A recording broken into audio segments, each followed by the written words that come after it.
அனைவருக்கும் வணக்கம். Welcome to my channel. எல்லோரும் எப்படி இருக்கீங்க ஃப்ரெண்ட்ஸ்? நல்லா இருக்கீங்களா? இந்த வீடியோவில் ரொம்பவே ஈஸியாக இட்லி மாவை வச்சு ஒரு ஹெல்த்தியான சூப்பரான கேக் எப்படி செய்கிறதுன்னு பார்க்கலாம். நம்மளோட இந்த சேனல் நீங்கள் இப்போ தான் ஃபஸ்ட் டைம் பார்க்குறீங்கன்னா நம்ம சேனல் உங்களுக்கு பிடிச்சிருந்தா மறக்காமல் சப்ஸ்கிரைப் பண்ணிக்கோங்க. அதோட பக்கத்தில் இருக்க பெல் பட்டனையும் ப்ரெஸ் பண்ணிக்கோங்க. இதனால் நம்மளோட எல்லா வீடியோஸையும் நீங்கள் மிஸ் பண்ணாமல் உடனே பார்க்கலாம். அடுப்பு மேலே ஒரு கிண்ணத்தில் ஒரு அரை கப் தண்ணி வச்சு அதில் ஒரு கப் வெல்லம் சேர்த்துக்கலாம். வெல்லம் நல்லா கரைஞ்ச பிறகு நம்ம இதை எடுத்துக்கலாம். இப்போ காய்ச்சி வச்சுருக்க வெல்லத்தை நம்ம மேலாக்க ஊற்றிக்கலாம்.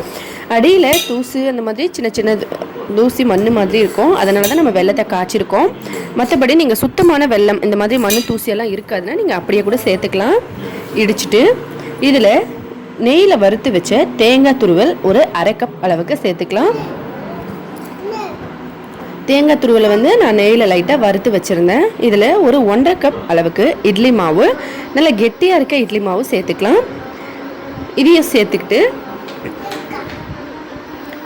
ஒரு சிட்டிகை அளவுக்கு உப்பு சேர்த்துக்கலாம் சுவைக்காக. அதுக்கப்புறம் அதே அளவுக்கு ஒரு சிட்டிகை அளவுக்கு சோடா மாவு, நம்ம இட்லி தோசைக்கெல்லாம் யூஸ் பண்ணுறது. பேக்கிங் சோடா இருந்தால் பேக்கிங் சோடாவே நீங்கள் ஒரு ஸ்பூன் ஒரு சிட்டிகை அளவுக்கு சேர்த்தா போதும். சேர்த்துட்டு ஒரு ஸ்பூனை வச்சு இது எல்லாத்தையும் நல்லா கலந்துக்கலாம் ஒன்றா சேர்த்து. இதில் தேவைப்பட்டால் நீங்கள் ட்ரை ஃப்ரூட்ஸ் கொஞ்சம் நல்லா நெய்யில் வறுத்துட்டு இதை சேர்த்துக்கலாம். இல்லைனா எப்படியே கூட செய்யலாம். இது எல்லாத்தையும் ஒன்றா சேர்த்து கலந்த பிறகு இப்படி தான் இருக்கும். இது கொஞ்சம் தண்ணியாக இருக்க மாதிரி இருக்குது. இதில் ஒரு 2 ஸ்பூன் அளவுக்கு ரவை சேர்த்துட்டு இதை நல்லா கலந்துக்கலாம். நீங்கள் ஒரு வேளை சர்க்கரை சேர்த்திங்கன்னா, வெல்லம் சேர்க்காமல் சர்க்கரை சேர்த்திங்கன்னா இந்த இடத்துல நிறைய நமக்கு தண்ணி மாதிரி வராது. நம்ம வெல்லத்தை காய்ச்சி அந்த தண்ணியை சேர்த்துருக்கனால கொஞ்சம் தண்ணி மாதிரி ஆயிடுச்சு. இது எல்லாத்தையும் ஒன்றா சேர்த்து நல்ல ஒரு இட்லி மாவு பதத்துக்கு கொண்டு வந்துடலாம். ஒரு பாத்திரத்துலேயோ இல்லை டிஃபன் பாக்ஸ்லேயோ கொஞ்சம் எண்ணெய் தடவிட்டு அதில் இந்த மாவை ஊற்றிக்கலாம். அடியில் கொஞ்சமாக எண்ணெய் தடவிக்கோங்க. சுத்தீரம் கூட கொஞ்சமாக எண்ணெய் தடவிட்டு அதில் நம்ம ரெடி பண்ணி வச்சுருக்க இந்த மாவை சேர்த்துக்கலாம். சேர்த்துட்டு இதுக்கு மேலே இந்த மாதிரி பிடிச்சிட்டு இப்படி தட்டிக்கோங்க, உள்ள பபிள்ஸ்லாம் இல்லாமல். அதுக்கப்புறம் இதுக்கு மேலே கொஞ்சமாக காஞ்சி திராட்சை சேர்த்துக்கலாம்.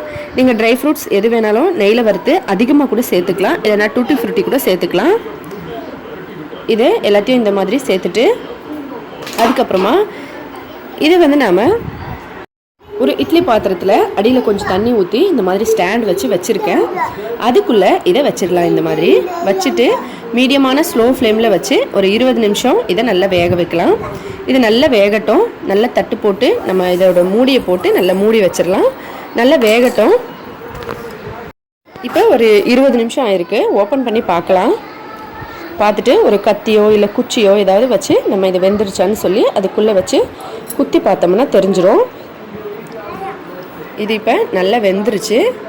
எடுத்துடலாம். வெளியே எடுத்துட்டு அதை நம்ம அப்படியே ஒரு தட்டில் கவுத்து விட்டுட்டு மேலே ஒரு 2 தட்டு தட்டினோம்னா போதும். இந்த மாதிரி வந்துடும். பாருங்கள், இதில் எதுவுமே ஒட்டாமல் இருக்குது.